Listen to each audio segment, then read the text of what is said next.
নমস্কার বন্ধুরা, এই মুহূর্তে পিআরবি ওয়েবসাইটে আছি। তোমরা দেখে নিয়েছো অলরেডি, আমি আগে একটা ভিডিওতে বলে দিয়েছি তোমাদের রেজাল্ট প্যানেল পাবলিশ হয়েছে। প্যানেল কোথায় পাবে, এখান থেকে ডাউনলোড যদি না করতে পারো, তোমাদের সার্ভারে প্রবলেম হয়ে থাকে এবং কেস কত নাম্বার এসে রেজাল্ট পাবলিশ হবে কিনা সেটা সম্পর্কে পুরো ডিটেলসে বলবো। এবং তোমাদের মার্ক যদি কমে যায় সেই ক্ষেত্রে কী করণীয় আছে। অনেকে কমেন্ট করছো, দাদা আমার 52 ছিল এখন 50-এ চলে এসছে, বা আমার 51 ছিল আমার 48-এ এসে গেছে।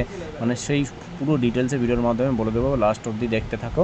এবং ভিডিওটা যারা নতুন দেখছো তারা একটুখানি লাইক করে দিও, শেয়ার করে দিও সবার কাছে, যেহেতু কী সমস্যা অনেকেরই পড়েছে, কী করণীয় আছে যদি মার্ক কমে থাকে সেক্ষেত্রে সব ডিটেলস বলবো। এবং ভিডিওর মাধ্যমে বলে দেবো তোমাদেরকে যে তোমাদের কেস নেক্সট যে হিয়ারিং আছে একটা ইডাব্লিউএস মেটার নিয়ে, সেটা কত তারিখে হয়েছে সেটাও আমি দেখিয়ে দেবো, কত তারিখে মেটারটা আছে এবং ভোটের আগে রেজাল্ট দেওয়ার সম্ভাবনা আছে নাকি সবই তোমাদের ডিটেলসে বলে দেবো।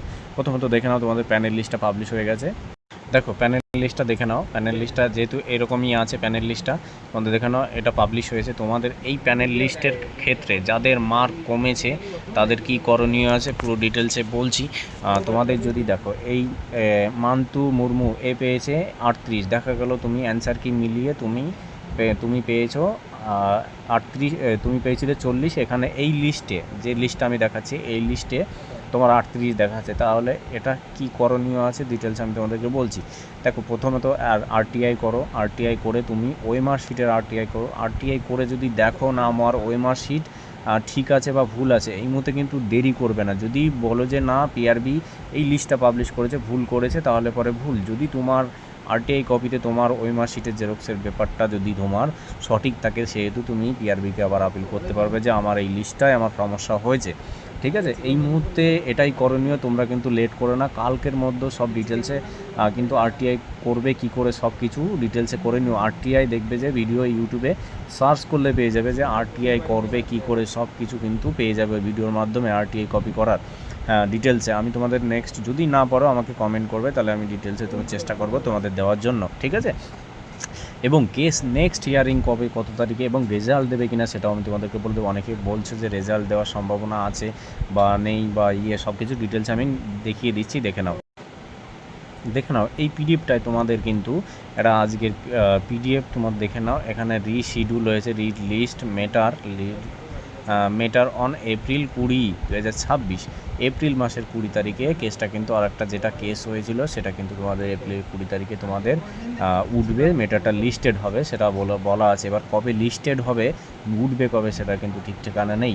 এই মুহূর্তে দাঁড়িয়ে তোমাদের রেজাল্ট পাবলিশ হবে কিনা সেটাও কিন্তু আমি তোমাদেরকে ডিটেলস বলে দিচ্ছি। রেজাল্ট দেখো 16 বা 17ই মার্চে কিন্তু ভোটের ডিক্লিয়ার হবে। ঠিক আছে, ভোটের ডেট ডিক্লিয়ার হবে, সেই ক্ষেত্রে কিন্তু তোমাদের রেজাল্ট পাবলিশ হওয়ার সম্ভাবনা নেই। ঠিক আছে, তোমরা ভাবছো যে এই যে লিস্ট পাবলিশ করে দিয়েছে, হাইকোর্টে সাবমিট করে দিয়েছে, এর মানে যে রেজাল্ট পাবলিশ হবে, এখন কিন্তু এরকম কিন্তু কোনো রকম নিউজ নেই যে রেজাল্ট এই পাবলিশ করে দিয়েছে মানে এখনও কেস বাকি আছে। আমিনা খাতুনের যে কেসটা আছে মেয়েদের পিটিপিএমটির হাইটের বিষয়টা, ল্যাপের বিষয়টা, সেটা কিন্তু সলভ হয়নি। ওই কেসটা কিন্তু সব থেকে ভাইটাল কেস। ওটা যদি সলভ না হয় তাহলে কিন্তু রেজাল্ট পাবলিশ হবে না। ওটা যদি ওই আমিনা খাতুন ওরা জিতে গেলে এবারে কিন্তু তোমাদের ওদের নতুন করে আবার পিটিপিএমটি হবে। ঠিক আছে, ওরা যদি হেরে যায় তাহলে আর হলো না, তাহলে তোমাদের রেজাল্ট খুব তাড়াতাড়ি পাবলিশ হয়ে যাবে। এই মুহূর্তে যেসব জায়গায় ভিডিও দেখছো দেখে অত মাথা প্যানিক হয়েও না। আর একটা জিনিস, কাট আপ নিয়ে তোমরা বলছো, কাট আপের ভিডিওটা যারা দেখোনি আমি এই ভিডিওটার ডিসক্রিপশন লিঙ্কে আমি দিয়ে দেবো, তোমরা দেখে নিও। ভিডিওটা ভালো লাগলে পরে লাইক করে দিও, শেয়ার করে দিও। যদি ভালো লাগে তাহলে সাবস্ক্রাইব করে রেখো নিত্য নতুন যদি আপডেট পাওয়ার জন্য। আর যদি না লাগে সাবস্ক্রাইব করতে হবে না, একটা লাইক করে দিলে ব্যাস। আর যদি সমস্যা থাকে কার কত মার্ক কমলো কী সব কিছু কিন্তু এই ভিডিওর মাধ্যমে কমেন্ট করবে তোমরা। ঠিক আছে।